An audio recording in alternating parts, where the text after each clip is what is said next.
Et donc moi, je suis désolé, mais Trabelsi, on peut me dire ce qu'on veut, mais ce soir, il te crève. Comment, Thomas? Comment? Moi, je suis pas là pour donner des leçons.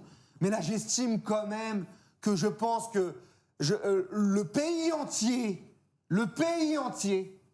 je pense qu'il faut juste être voyant encore même, juste avoir un œil sur les deux, hein, pour voir le match de Mejbri et de voir que quand il a le ballon, c'est différent des autres et que quand il a le ballon, la lumière du stade s'allume.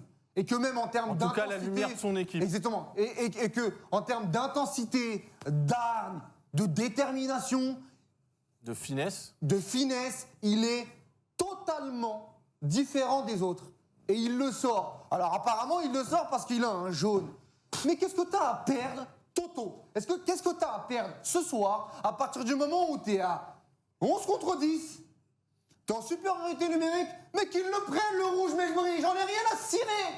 Qu'on termine le match à 10 contre 10, qu'il y ait un peu plus d'espace, mais je préfère terminer le match à 10 contre 10, mais avec la possibilité que je prenne ce risque avec Mejbri, d'accord, que de le sortir.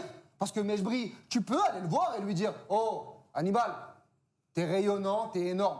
Viens, essaye de baisser en termes d'intensité parce qu'on rentre dans un match là frustrant et peut-être que tu vas le prendre ce jaune. » Il n'est pas débile, Hannibal Mejbri. Il fait quand même une canne qui est vraiment très très bonne. D'accord? Et il le sort. Et il le remplace par qui, Thomas? Par Ben Ramdan, qui avait déjà fait un match contre le Nigérien cataclysmique et qui a fait une entrée pour l'histoire ce soir encore.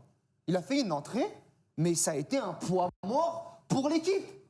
Et donc moi, je suis désolé, mais Trabelsi, on peut me dire ce qu'on veut, mais ce soir, il te crève.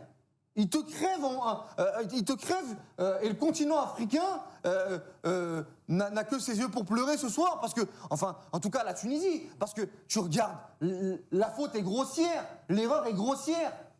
Et pour moi, ça fait partie, bien évidemment, de l'échec tunisien. C'est un coach qui est médiocre. Le coach, il est médiocre.